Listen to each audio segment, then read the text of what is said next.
इस वीडियो में हम लोग मैथ्स के कुछ प्रश्नों को करने वाले हैं जो आपके आने वाले कॉम्पिटिटिव एग्जाम्स के लिए बहुत ही महत्वपूर्ण है। तो चलिए प्रश्नों को सॉल्व करते हैं। एक विक्रेता अपनी वस्तु का अंकित मूल्य क्रय मूल्य से 30% अधिक रखता है। ग्राहकों को लुभाने के लिए वह अंकित मूल्य पर 20% की छूट देता है।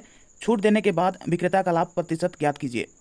तो यहाँ पे 30% अधिक रखता है, ठीक है। तो 100 में से 30 जोड़ेंगे 130 गुने 20% की छूट देता है, यानी कि 100 में से 20 घटाएंगे तो 80 बट्टे 100 माइनस 100, ठीक। एक 2 जीरो से 2 जीरो काट देंगे, 13 सत्ते 91, 13 8 104 माइनस 100। तो 104 में 100 को घटाएंगे तो 4% लाभ होगा, यही आंसर।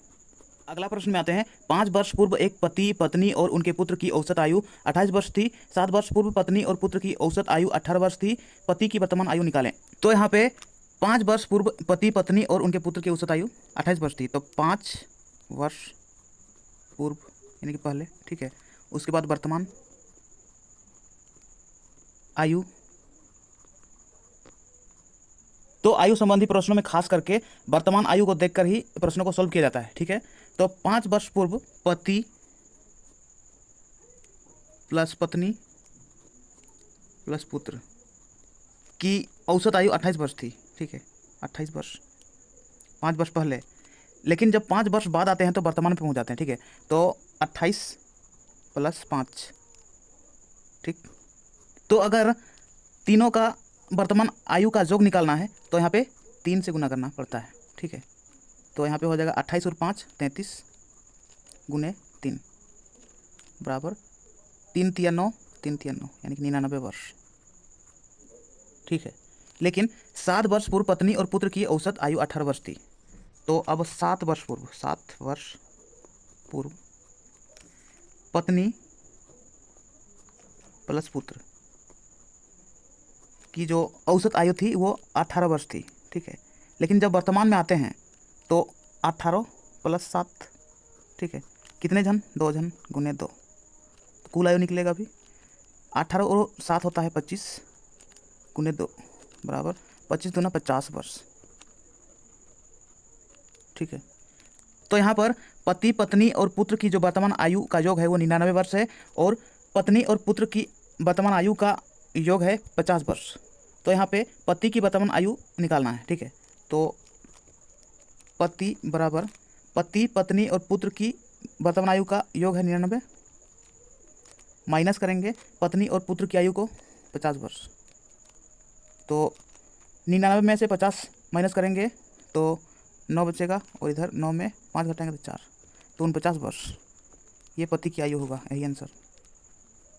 अगला प्रश्न में आते हैं। 2 रेलवे स्टेशन ए तथा बी एक दूसरे से 220 किलोमीटर की दूरी पर हैं। एक रेलगाड़ी ए से 80 किलोमीटर प्रति घंटे की चाल से बी की ओर जाती है। 30 मिनट बाद दूसरी रेलगाड़ी 100 किलोमीटर प्रति घंटे की चाल से बी से ए की ओर जाती है। दोनों रेलगाड़ियां ए से कितनी दूरी पर मिलेंगे? तो यहाँ पे 2 रेलवे स्टेशन है ए और बी, इनके बीच की जो दूरी है वो है 220 किलोमीटर, ठीक है। और ए से बी की ओर जाने वाली रेलगाड़ी 80 किलोमीटर प्रति घंटा की चाल से चलती है, 80 किलोमीटर प्रति घंटा, ठीक है।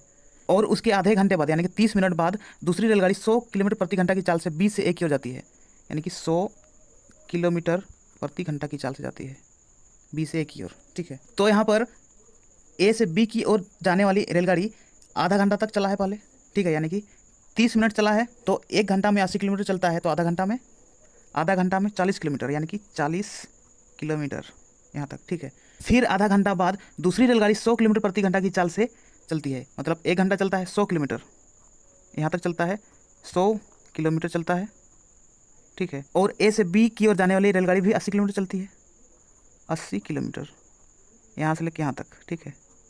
तो यहाँ पर कुल दूरी है 220 किलोमीटर, ठीक है। तो ए से बी की ओर जाने वाली जो रेलगाड़ी है वो आधा घंटा चला 40 किलोमीटर, उसके बाद 1 घंटा चला 80 किलोमीटर, और बी से ए की ओर जाने वाली रेलगाड़ी भी 1 घंटा चला 100 किलोमीटर। तो दोनों रेलगाड़ियाँ यहाँ पर मिले, ठीक है।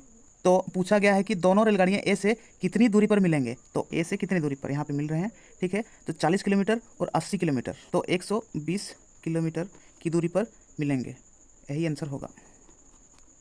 अगला प्रश्न में आते हैं। एक नाव धारा के अनुकूल 1 किलोमीटर की दूरी अगला प्रश्न में आते हैं, एक नाव धारा के अनुकूल 1 किलोमीटर दूरी 10 मिनट में तय करती है तथा धारा के विपरीत 1 किलोमीटर की दूरी 20 मिनट में तय करती है। शांत जल में नाव की चाल कितनी है? तो यहाँ पे 10 मिनट में 1 किलोमीटर, ठीक है, अनुकूल चाल।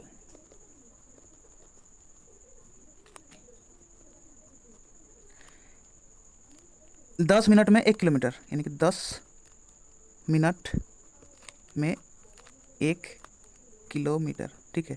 तो 60 मिनट में यानी कि 10 का कितना गुना, 6 गुना 60 है ना, तो 1 का कितना गुना, 6 गुना यानी कि 6 किलोमीटर प्रति घंटा। अब विपरीत चाल,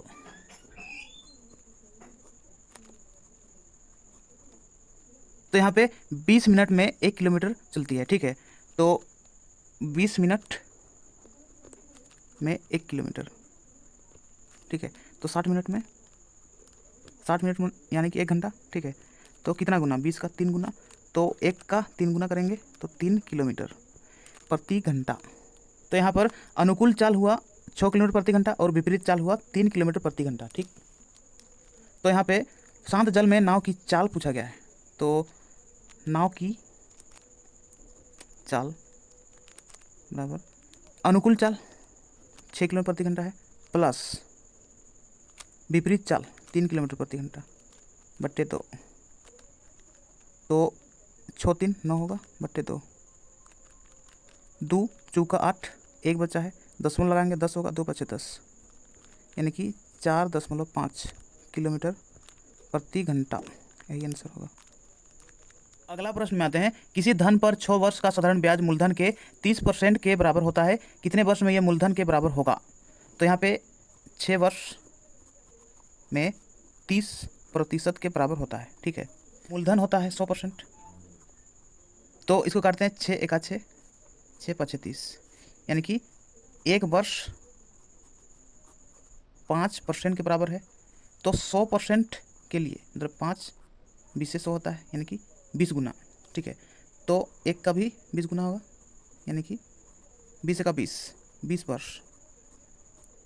तो मूलधन के बराबर होने में इसको 20 वर्ष लगेगा, तो यही आंसर होगा। तो ये थे मैथ्स के कुछ प्रश्न। अगर आपको वीडियो पसंद आया तो वीडियो को लाइक कीजिए और मैथ्सिक चैनल को सब्सक्राइब कीजिए और बेल आइकन को दबाइए ताकि आने वाला हर वीडियो का नोटिफिकेशन आप तक सबसे पहले पहुंचे। तो चलिए इस वीडियो को यहीं समाप्त करते हैं और मिलते हैं नेक्स्ट वीडियो में। तब तक के लिए अपना पढ़ाई करते रहिए, ख्याल रखिए अपना और अपने माता पिता का। धन्यवाद।